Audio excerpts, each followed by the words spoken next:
wabarakatuh. Perkenalkan, nama saya Putri Lutfiah dari Fakultas Tarbiyah Prodi Bahasa Arab kelas 3D UIN Mataram. Saya membuat video ini untuk menyelesaikan tugas presentasi yang berjudul Adab dan Akhlak dalam beribadah. Adab dan akhlak dalam ibadah merupakan hal yang sangat penting untuk diperhatikan. Ketika kita memiliki adab dan akhlak, ibadah kita akan menjadi lebih sempurna dan bermakna. Penjelasan yang pertama, pentingnya tata krama dalam pelaksanaan ibadah. A. Meningkatkan kualitas ibadah. Tata krama menunjukkan kesungguhan dan kehormatan kita kepada Allah Subhanahu wa taala, meningkatkan kualitas ibadah. B. Menghormati Allah Subhanahu wa taala. Tata krama dalam ibadah merupakan bentuk penghormatan kita terhadap Allah Subhanahu wa taala. Ini menunjukkan rasa hormat dan rendah hati.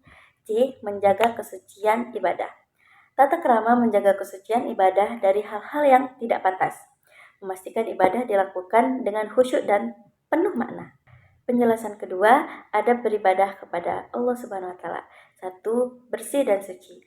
Menjaga kebersihan diri dan tempat ibadah sebelum melaksanakan ibadah. 2. Berpakaian sopan. Memilih pakaian yang sopan dan menutup aurat dalam beribadah. 3. Berniat ikhlas.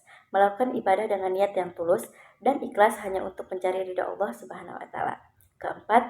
Khudu dan khusyuk. Berkonsentrasi dan fokus pada ibadah yang sedang dilakukan, menghindari hal-hal yang mengganggu. Penjelasan ketiga, akhlak yang harus diperhatikan dalam ibadah. Yang pertama, sabar dan tawakal. Bersabar dalam menghadapi kualitas dan bertawakal kepada Allah Subhanahu wa taala. Kedua, bertanggung jawab, memenuhi kewajiban ibadah dengan penuh tanggung jawab dan keikhlasan. Ketiga, rendah hati dan bersyukur, merasa rendah hati di hadapan Allah Subhanahu wa taala, bersyukur atas nikmatnya. Keempat, berakhlak mulia, menunjukkan akhlak yang mulia dalam kehidupan sehari-hari termasuk dalam ibadah. Contoh implementasi adab dan akhlak dalam ibadah sehari-hari. 1. Salat, mencuci tangan dan muka, berwudu dengan benar dan khusyuk dalam menjalankan ibadah. 2. Puasa, menahan diri dari makan dan minum, serta menjaga lisan dari perkataan yang buruk. Ketiga, zakat, menyisihkan sebagian harta untuk membantu kaum duafa dan fakir miskin. Keempat, haji, melaksanakan ibadah haji dengan penuh kesabaran dan keikhlasan. Itu pun bagi orang yang mampu ya. Penjelasan keempat, manfaat memiliki adab dan akhlak baik dalam beribadah. Yang pertama, mendekati diri kepada Allah Subhanahu wa taala. Adab dan akhlak yang baik membantu kita mendekatkan diri kepada Allah Subhanahu wa taala. Yang kedua, meningkatkan kualitas ibadah. Ibadah yang dilakukan dengan adab dan akhlak yang baik akan lebih berkualitas dan bermakna. Ketiga, mempengaruhi kehidupan sehari-hari. Adab dan akhlak yang baik dalam ibadah akan membawa pengaruh positif dalam kehidupan sehari-hari.